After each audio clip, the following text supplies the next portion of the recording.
ఓయ్, సపోజ్ నువ్వు చాలా లోగా ఉన్నావు, నీ ఫోన్ సైలెంట్గా ఉంది, నీ బుర్రలో 100 ఆలోచనలు. అప్పుడే ఒక చిన్ని పాదం నిన్ను తగిలింది. ఎవరా అని చూస్తే నీ డాగ్. అసలు ఈ కుక్కలకి మన ఎమోషన్స్ ఎలా అర్థమైపోతాయి?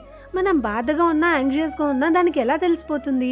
దీని వెనకాల కూడా సైన్స్ ఉంది. డాగ్స్కి 220 మిలియన్ ప్లస్ స్మెల్ రిసెప్టర్స్ ఉంటాయి. మన బాడీలోని ప్రతి ఎమోషన్ ప్రకారం మన బాడీ కొన్ని కెమికల్స్ని రిలీజ్ చేస్తూ ఉంటుంది.